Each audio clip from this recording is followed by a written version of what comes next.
Hey everyone, this is Quentin Figueroa with Slayerment.com, and in this video I would like to talk to you about how good choices are not privilege. And it shouldn't be too much of a shock to say this because it's kind of basic information that I think most people should know, but I think it is a bit of a shock because most people, when they see somebody excelling or doing well at something, they they blame privilege. They put it off on privilege and say that it's because they're privileged and that, I'm a victim and I don't have this opportunity. And I don't think that's like a correct way to view it or like a fair assessment. So I wanted to kind of go into that a little bit and share some thoughts on that. So right off the bat, of course, some people are privileged. Some people do come from, better backgrounds. Some people have better families. They have better upbringings, that type of stuff, right? Somebody might be more wealthy, where another person's more poor, and I guess you could say poor is bad. So in that sense, they're privileged. Some person might be born more attractive, and that's just luck or chance, and it's like there's not much you can do about that. Some person might be born more, physically fit or physically built a certain way. Like they might be like taller for a guy, where it's like some guys like 6'2" and some other guys like 5'2". It's like a lot of people would view the taller guy as privileged, right? And these are just kind of, it's like genetic luck, or it's just kind of the luck of the draw, right? So, yeah, people do start from different starting points, and I think that's obvious stuff that we should at least recognize and see. And there's not much we can do about that for the most part, because if you're born a certain way, you can't really change that. Like if you're born not attractive, sure, maybe you can get plastic surgery or do certain things like this, but it's still, you're not going to be able to compete as much against somebody who's naturally born just beautiful. There's not much you can do there. If you're born short as a guy, you can't just, make yourself taller. That's just the way it is. There's not much you can do about that. So, we are kind of stuck with the way we're born to a degree. If you're, we hear about it more these days. Like if you are a man born into a woman body, and now you're stuck kind of in this female body, even though you're a man, you might be able to take hormones or get a sex change or do certain things like this, but you're still not going to have the same experience as if you were just straight up born in a guy body, right? So you can kind of work with what you have, but you can't necessarily change it completely to what you want or like have the exact starting point that you might want, right? So it's almost like life is wanting us, or it's like the way evolution works is we don't all start from the same starting point, and life and the universe is trying to tell us something, but we just don't see it that way, and we try to force our limited, narrow view on how we think things should work, when in reality, the purpose of life might be to have these different starting points and these different experiences to evolve the human family in unique ways. But most people don't really want to talk about that stuff, so we don't. And it's not to say we can't change our reality somewhat, because to a large degree over the last 100, 200 years, poverty throughout the entire world has declined immensely. With the advent of capitalism, we've seen increased production and decreased costs for things. We've seen more efficient, or just lots of ways to produce energy in ways that were unseen 200 years ago. So we're able to create economies and to provide resources to people to where poverty can diminish through capitalism and things like this. So we're seeing poverty go down even somewhat. So it's like if you were to say somebody's poor, it's like, yeah, they might be poor relative to some guy who has $1 million or whatever, but relative to people 200 years ago, a poor person, especially in like the Western world, like America, a poor person today who we call poor has a flat screen TV, they have internet, they have air conditioning. I mean, I guess you could say it's poor relative to a rich person, but it's still freaking pretty good life. It's not even that bad. So even certain things are kind of declining and changing with time as humanity progresses, like poverty, right? So that's an important thing to see as well. Now, what I'm getting at, though, with all this is what I said, is that for the most part, people choose where they end up. It's like, yeah, you might come from a certain bad environment or whatever. You might have, certain disadvantages. You might be, a victim and play the victim. But for the most part, you have the ability to make choices, and you have the ability to control yourself and the actions that you take. and you can choose where you end up. You might not start at a high place. You might not start where you want. You might start way behind a lot of other people, but you have the ability to advance from where you currently are. It's like it doesn't matter if you're starting way ahead or way below. The important thing is that you have the ability to advance, and that is what everybody, for the most part, has the opportunity to do, is to advance, especially in the first world. Okay, so yeah, of course, the environment does play a role. I'm not going to deny that. Things outside of yourself play a role. You can't deny that, of course.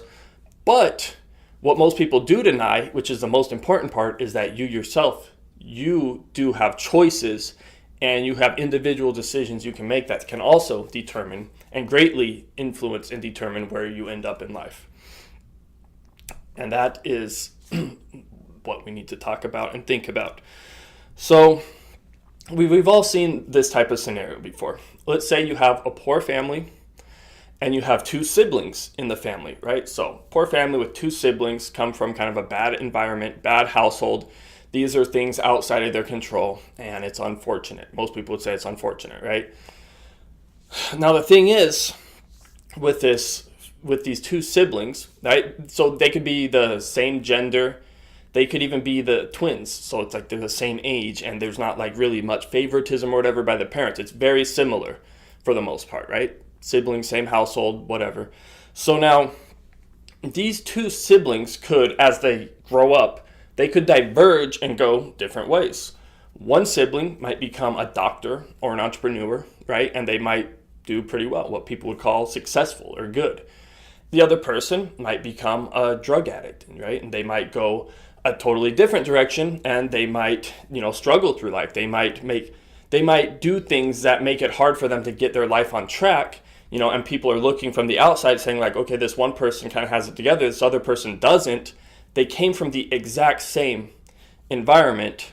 I mean, you can't really get a more clear example of the variables being like the same. So it's like these people have the same thing going on, but why did they diverge? Why is one successful? Why is one not? Why is one, a doctor or whatever, doing well, and why is the other one doing drugs and having a hard time getting a job or being stable? The answer is obvious. Choices. These people made different choices, right? And so when they were going through life, the one person might choose, so when they're choosing friends or something in elementary school, this person might say, okay, these people, they don't look like the best kind of people. I want to be around these other people that, work towards what I want to do. These people have similar values to me. I like the habits that they practice. So while you're going through different parts of life, growing up, elementary school, middle school, high school, and choosing friends and making decisions and doing habits, right? When you're offered drugs, let's say, or something like that, when you are, have choices to go out and party and do things like this, people make choices on kind of how they respond to that. It's not like your environment just shapes everything you do. You have the ability to say yes or no to things. And these two different siblings make different choices. And those choices they make and the friends they choose, these determine kind of where they end up. If you choose better friends, you're going to, end up better. If you choose bad friends, they're going to bring you down and not support you and not help you and, show you bad habits and things like this, then it's going to hurt you. And I'm not saying drugs are bad or that kind of stuff's bad. I'm saying it's bad when it controls your life and it brings you down. It's like, if you want to do drugs or whatever, fine, who cares? A lot of people can do that responsibly and it's not even an issue. The problem is just when anything becomes something that controls you rather than you controlling it. And, in the case of these two siblings, that's kind of what's going on. One is getting controlled by the effects of their choices and the other one's not, right? So we could even take it a step further and really get into it and ask, well, why are these people making different choices then? If they're both same genetics, same parents, same environment, what is it that makes them different? Is it intelligence? What do we mean by intelligence? How would we measure that?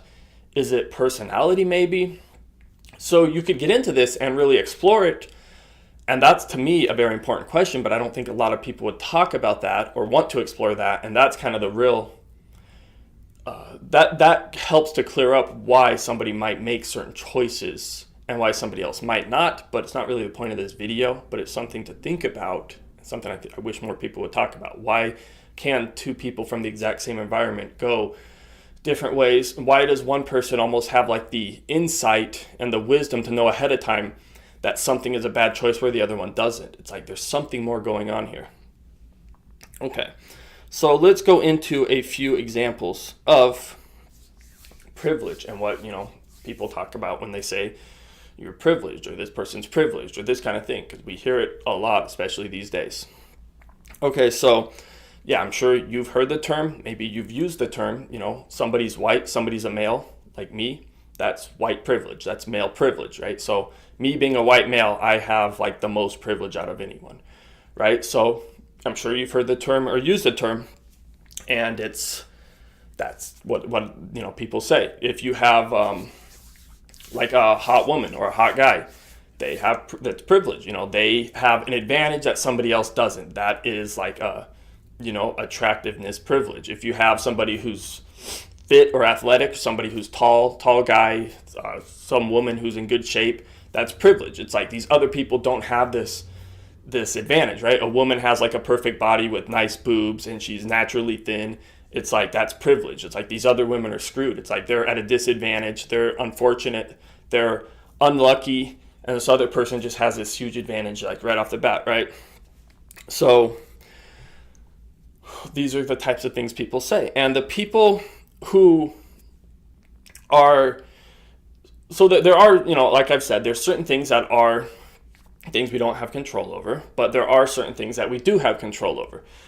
And when there are things that we do have control over, a lot of times people who are not as good at that thing, they term it as they call it privilege, but it's the person who's inferior calling the superior privilege, right? So if you have two people who both, like the sibling example, one of the siblings, the druggy person would call, or people looking in from the outside would call the other person privileged without knowing the past or the history and knowing that these people have the exact same opportunity and the exact same choice. So you can't blame it on privilege. It's like, but what happens is the people who do inferior and who make worse choices, they guilt and blame and play the victim on the superior people, the people that make better choices. And it's totally unfair. It's just rude, naive, manipulative, all that kind of stuff. So let's take the example of a business owner or of a rich person, right? So, we've seen this type of thing a lot where people who are wealthy or rich, like a business owner or whatever, they have this privilege because, of course, they got the business, they got it handed down to them. They don't have to work. They have all the employees do all the work. They just sit there and take money from them doing nothing, because they were fortunate enough to be born into this situation, right? We've heard this all the time. This is like what people who play the victim say, right? So this person who owns a business is part of a higher class, and they were born into this class, and they, had their whole path kind of set for them, and they didn't have to make choices. They didn't really have to work or earn this business or these finances that they have. It's like they've been exploiting people to make that, and they just kind of landed in this position. And it's very short-sighted and naive to say something like this without knowing anything about the business owner's past.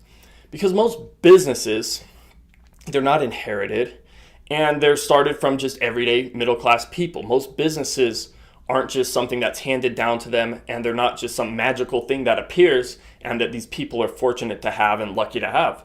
Most businesses are earned and worked towards. And to earn or work towards a business requires choices to be made on the part of the business owner, right?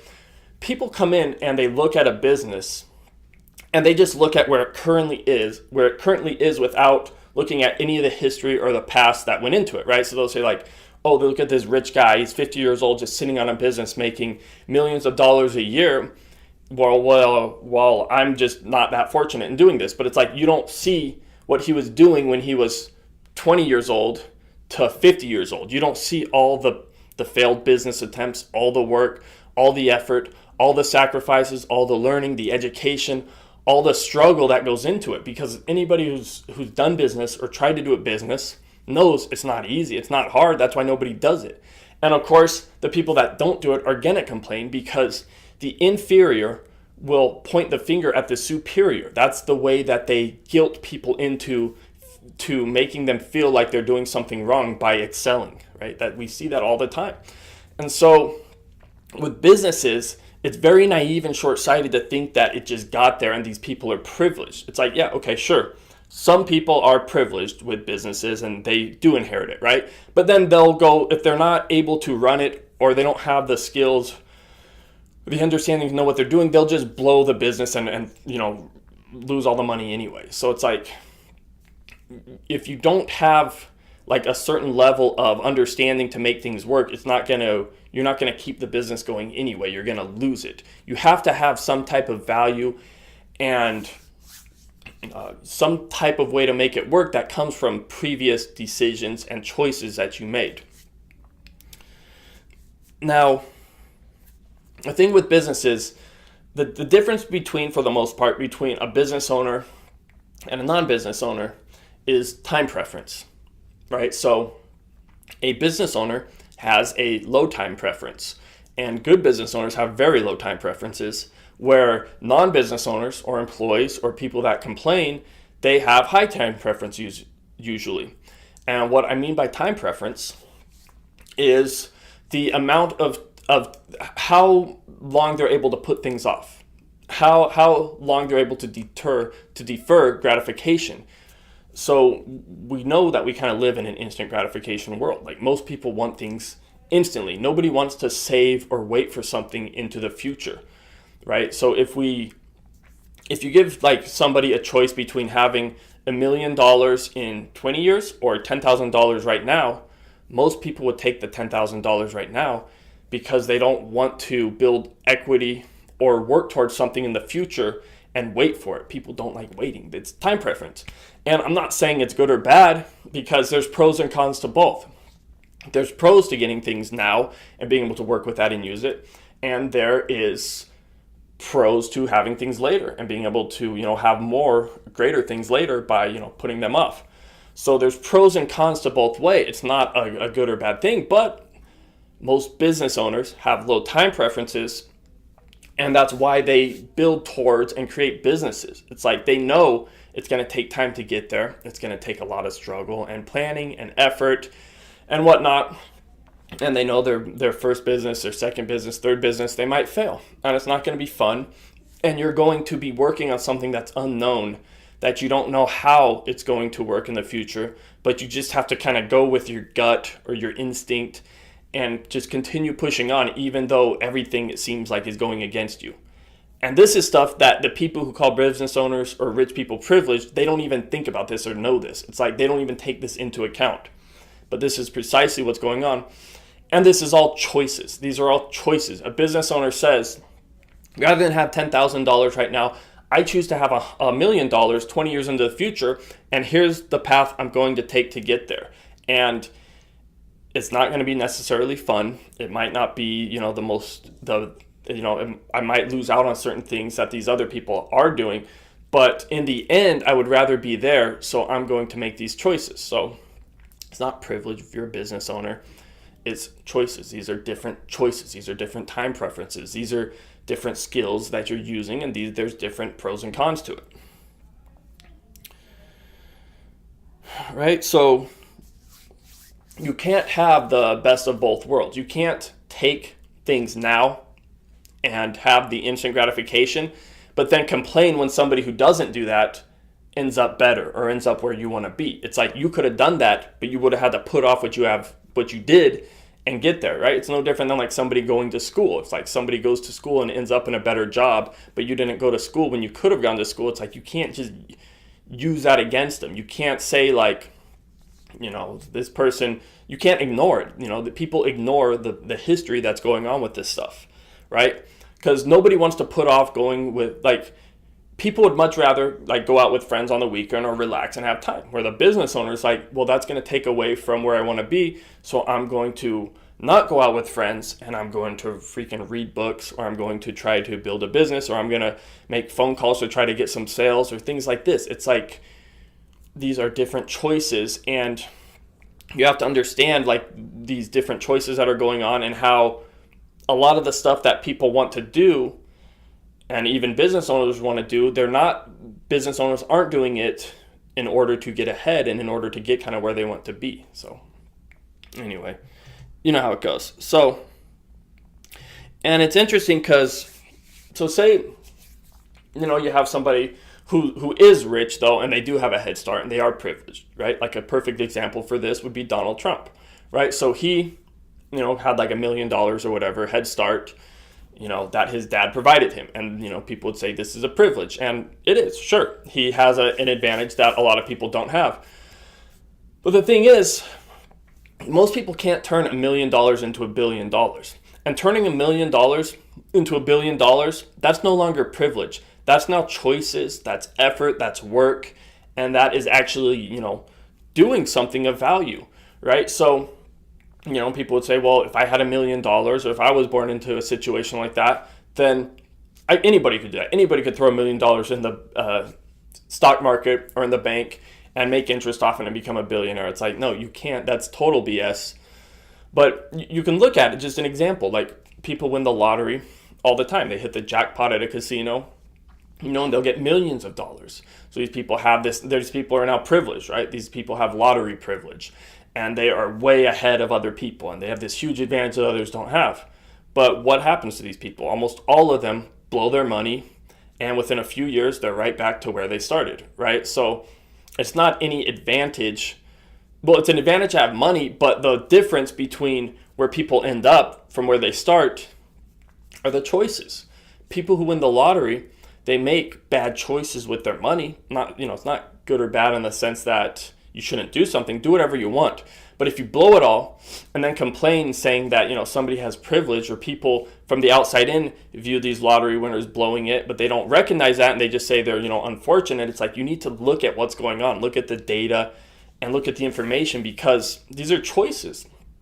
And while privileges, and advantages do exist, for the most part, that's not what's going on. What's going on are choices and individual decisions that people make that determine where they end up.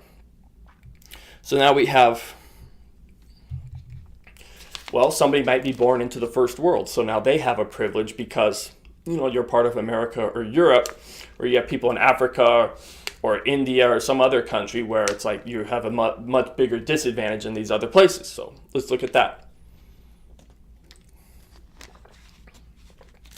So, of course, America and Europe, first world countries, have advantages. But that's missing the point again. It's like you need to look at why they have advantages. These places have advantages because of choices. Choices led up to America and Europe becoming what they are. Right? And now I know, of course, people are going to say the common meme that these places are where they are and they're wealthy because they took wealth from all the other countries like Africa and these other places, right? So America and Europe exploited the rest of the world, and that's why they're in the position that they're in. But that's simply just not true. So if you combine capitalism, like a good work ethic, which comes in large part from Christianity, and you give people liberty and freedom, that's going to create an economic superpower. That's going to create wealth and prosperity for people, right? So of course, America and Europe have stolen things from other countries, just as other countries have stolen things from America and Europe. It's like every country does that kind of crap. And of course, America and Europe have had slavery, but so has every other country, right? Brazil had way more slaves from the transatlantic slave trade than America ever did. But nobody ever says anything about Brazil and them with their slaves. Nobody cares because they don't have anything that people care about. People are only going to attack the people that do well and have something to care about. and they're going to make excuses about it. So it's like, if everybody's had slavery, and then the very countries that ended it, Europe and America, right? These places, nobody cares or gives them credit for. It's like, oh, they're just the ones that are blamed for it, even though they're the ones that freaking ended it. So these are just excuses people make to try to make people feel bad that do well. That always happens in sports. When somebody is doing bad, they're going to, make excuses on why this other guy's doing better than them. People make excuses. It's like, we should be used to that by now. That's what people on the losing end are going to do. That's what people who are jealous of others are going to do. That's what people do. They try to make you feel guilty, and they do not like it when people do better than them. They're jealous. It's like a low quality trait, but that's what people do. So yeah, make all the excuses you want about it, but America is great. Europe is great. Other places are great, not because of thievery or principles like this. They're great because of the freedom that they give individuals, and the capitalism that they have, and these various choices that they made to create a system, an environment that allows people to grow and, use their values to the best of their ability. And it's great for the exact same reason that a business owner is great, right? They have good culture, they have good ethics, and they have self-responsibility. And these quality traits that go into building a good business are the same traits that go into building a good nation. And that's why America and Europe became good places, back in the day. And, we still have a lot of the results of that. So it's not privilege that America is where it's at, and it's not exploitation that Africa is where it's at. It's choices. It's choices. If you were to take the people who made America and put them in Africa and let them build the same type of structure there and have the same culture and ethics and choices, you would get a very similar result. And if you were to take the culture and ethics and people of Africa, put them in America, and let them build what they're going to build there, it would be very similar to Africa. It's like, it's not confusing. It's not some mystery. This stuff is kind of obvious if you just look at it and think about it, right? So, if somebody is fit, they're not fit because of some privilege for the most part. People are fit because they eat well and they exercise daily. These are choices that people make, and that's why people end up the way they do.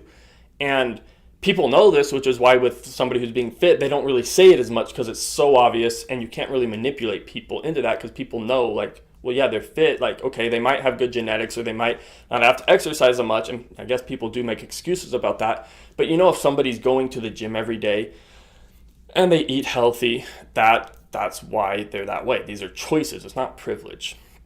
Right? And if you're an athlete and, you're good at your sport or whatever, yeah, you might be born like to where you can be a running back or a football player or a basketball player, right? You might be physically big, but there are sports for all different kinds of people. If you're small, you might be a good gymnast, right? And, you kind of should play to your strengths and weaknesses. It's like, it's not privilege if you recognize that you would make a good gymnast and then you become a good gymnast, and then, the guy who can't become a good gymnast calls it privilege because you played to your strengths. It's like, that doesn't really make sense. It's like, that's just trying to play the victim and guilt somebody into excelling and doing well off of the choices that they made based on the starting hand that they were dealt.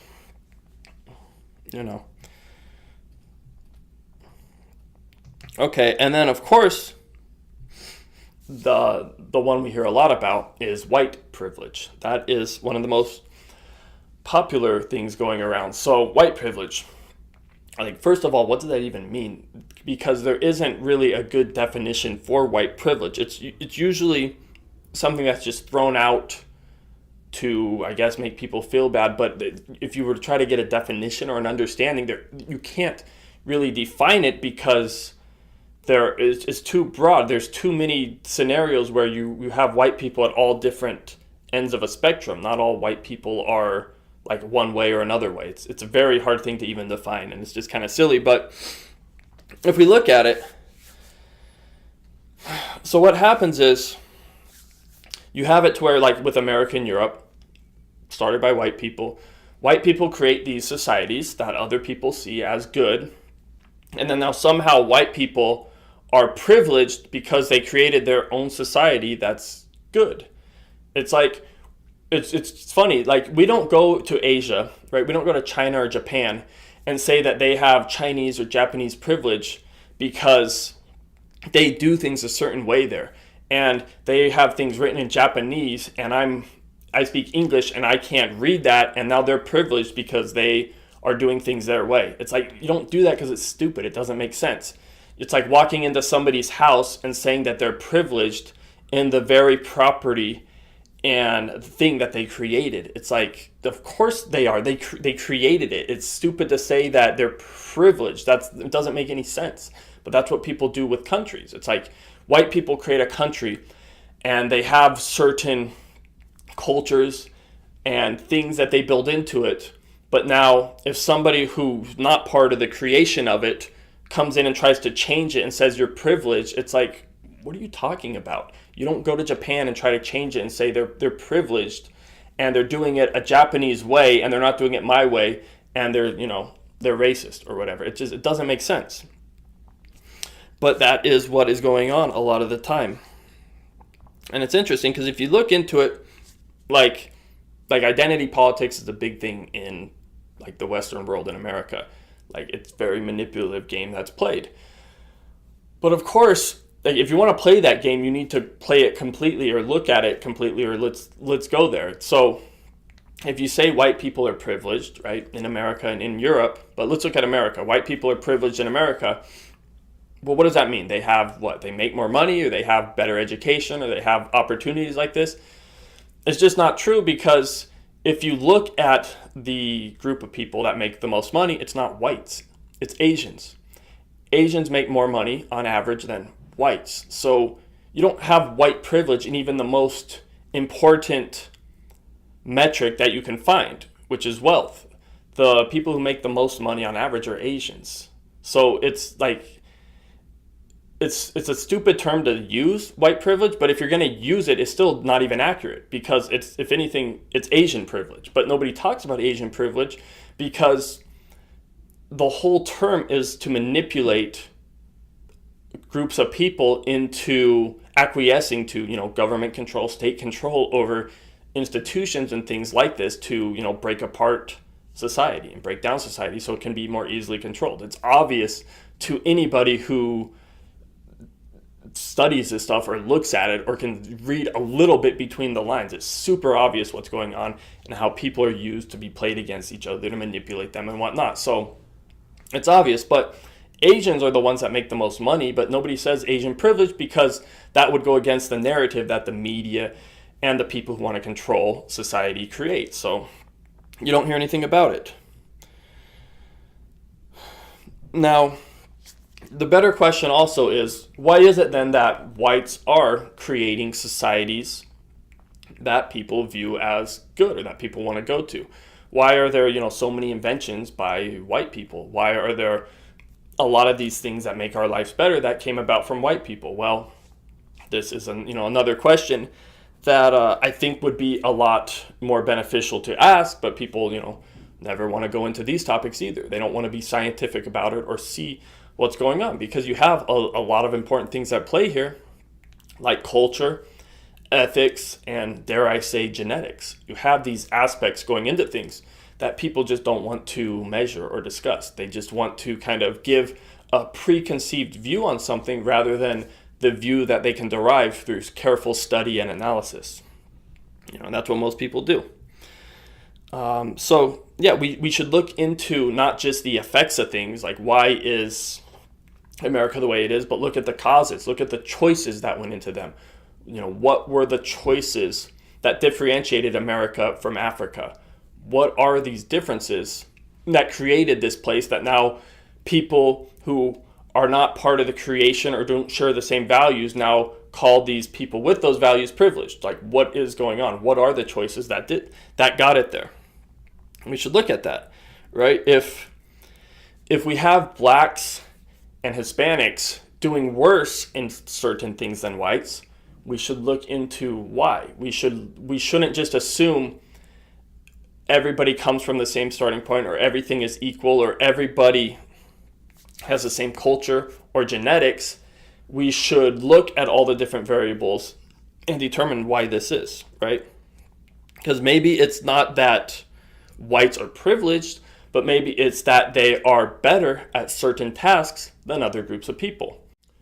So when we have somebody like LeBron James now in the NBA, we totally view this a different way, because LeBron James, obviously, like the best basketball player there is, and he's black, and you have a lot of other white people that just aren't as good as him. You don't say, well, LeBron James has black privilege.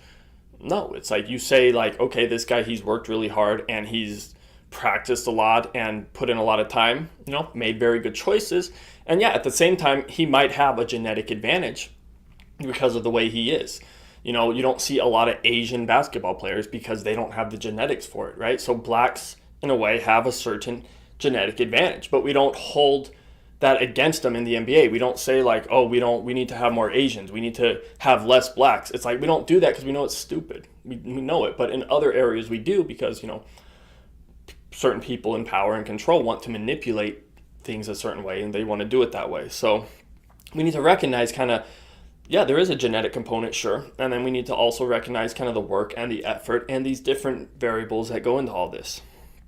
And yeah, this brings us to there are biological differences, right? And it's unfortunate because supposedly society is so into scientific things. We're so scientific and we're so science-based. We care about, scientific stuff like climate change and the environment and blah, blah, blah, all this stuff about science. But when it comes to biology and differences between humans, now we are not scientific. Now we don't want to talk about that.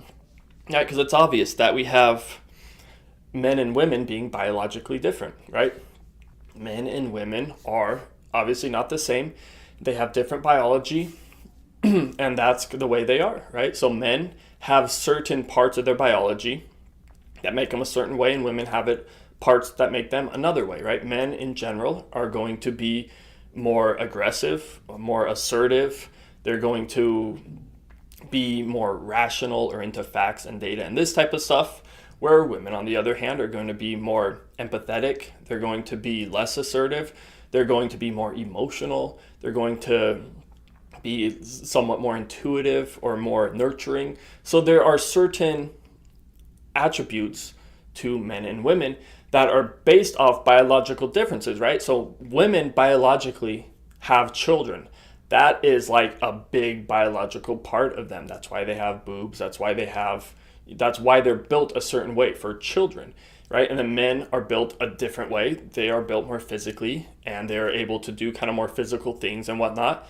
So they have kind of these different aspects in themselves. It's kind of obvious. Everybody knows this. And from these biological differences, certain patterns and behaviors and traits are developed between the two genders, right? Men develop kind of certain things that they're into and that they do because of the way they biologically are, and women develop certain things in the way they are because of their biology. That's not good or bad, obviously. Men and women, I view them both equally. They both have exceptional pros and cons to add. They both balance each other very well. It's just like a beautiful thing. But there's differences, and that's beautiful too. It's like, it's good to have differences. It's good that we can contribute differently and balance each other and, challenge each other and these kind of things. So yeah, we need to recognize that. And if somebody is unable to recognize that, it's kind of sad, because it's like a sign that they're telling you that they want to ignore reality, or that they want to ignore just basic stuff if people can't recognize this. And if that's the case, then it's like, well, okay, then you're better off just being controlled by somebody, because you obviously are not able to control yourself or to have power over yourself. You would just much rather do what you're told than recognize like a reality of something and actually add that to yourself and grow from that and be honest about it. So now, of course, this goes beyond just genders. Genders is kind of the more obvious thing to look about, but this goes into race. We have differences between different races. And I know this is, again, very controversial stuff, but if we want to supposedly be scientific, shouldn't we view kind of the data analyze things, and whatever the data shows, that should be kind of what we talk about or what we side with, rather than having this preconceived religious notion that everybody is exactly equal, that no differences exist between races or genders, and that anything that happens is environmental or that kind of thing. It's like, that's obviously not the case. That's not is what's going on. And like, again, I'm not saying one race is better or one's worse, because there are pros and cons to different races. Some races are better at certain things, some races better at other things. I mean, it's kind of obvious with that. Now, let's explore this a little bit. So you have Asians. So Asians in general are going to be shorter than other races, right? So if you take a lot of Asians, you take a lot of whites or blacks or Hispanics, in general, the Asians are going to be shorter than these other groups, right? This is just biology. This is a difference that can be measured based off race, right? So this is not that controversial. This is like exactly what it is. Asians are shorter. That's why you see less Asians in the NBA. You see more blacks and whites in the NBA because they're taller in general, and you need to be tall to play basketball. I mean, it's not that complicated stuff. Now, it goes beyond just physical type differences as well, right? So you have differences in intelligence. Now you have things like, if you measure intelligence with things like IQ, you're going to have certain races that place differently. So in general, Asians have the highest IQ out of any race. And then you have whites under that, and then Hispanics, and then blacks, right? So Asians have the highest IQ. This is another pattern or a trend that you can assess based by race. And of course, yeah, you might have some, really dumb Asian. You might have some really smart black guy. You might have some really smart Hispanic guy. You might have some really tall, 6'9" Asian guy that plays basketball. Of course there's exceptions. That doesn't prove anything. The trend is what's important. We're talking about the trend here to understand kind of how these groups work. Because if we're going to be talking about privilege and grouping whites into something, we need to then let's view this group and see how it compares to these other groups. If we're going to actually go there and talk about that, well then let's talk about that, right? So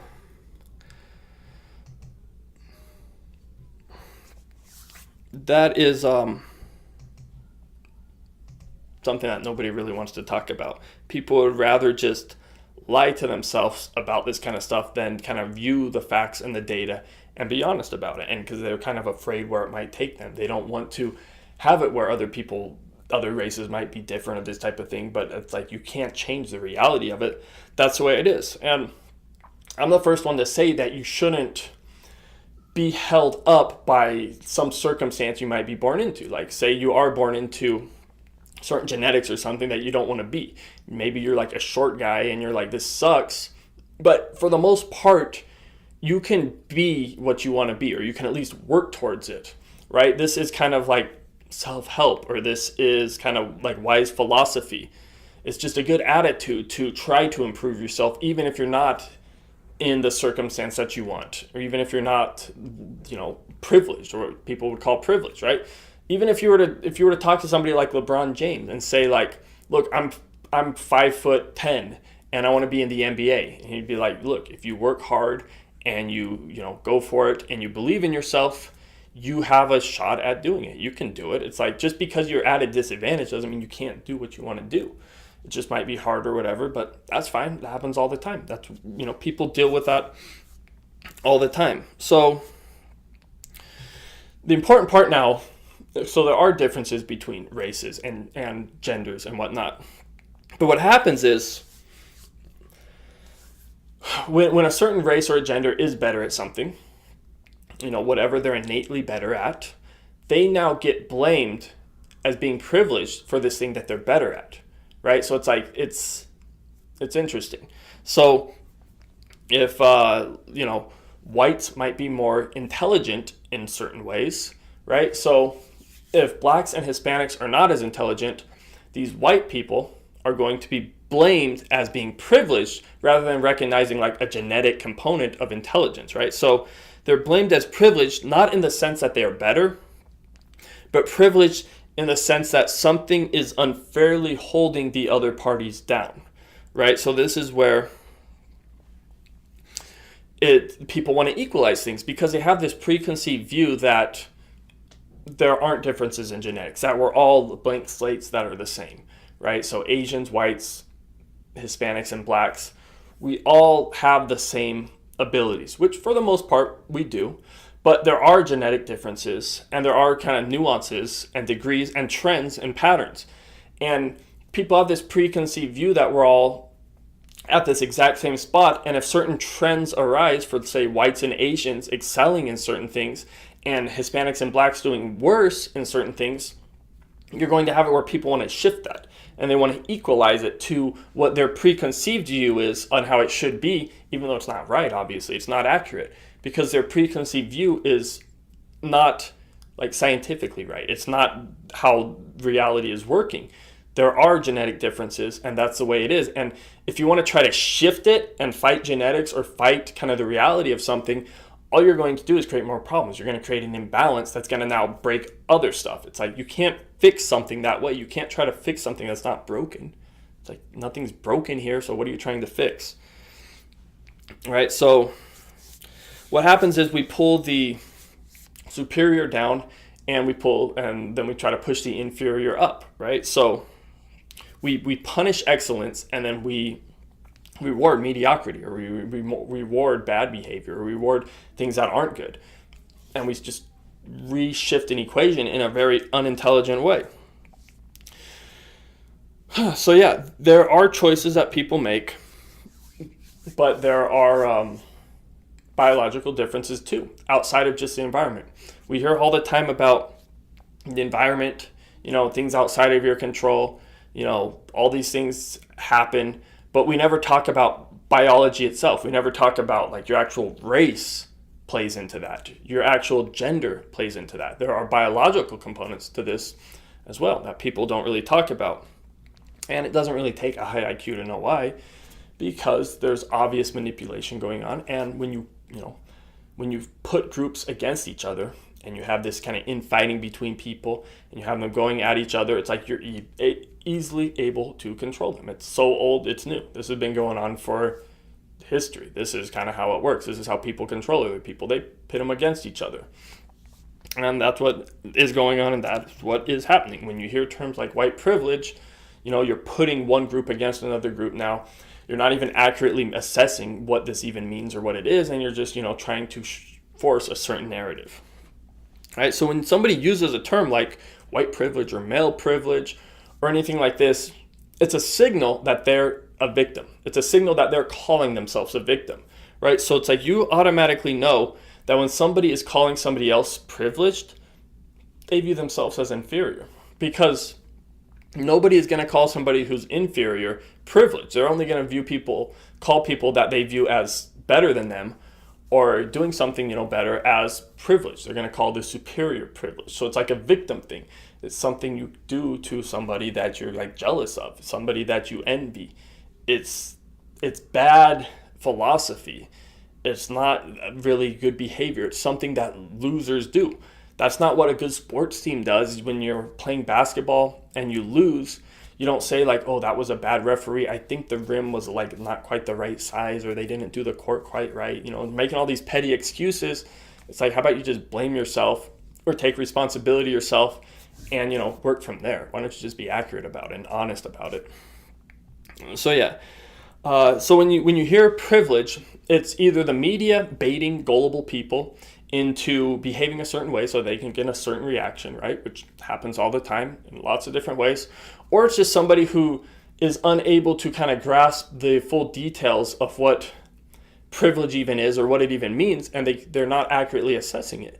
It's somebody like a low-resolution person taking a low-resolution view on something. They're just kind of clumping everything into privilege rather than looking at individual components of genetics, choices, and other pieces to it as to why, something is a certain way, right? And they're kind of forcing a preconceived low-resolution view on it.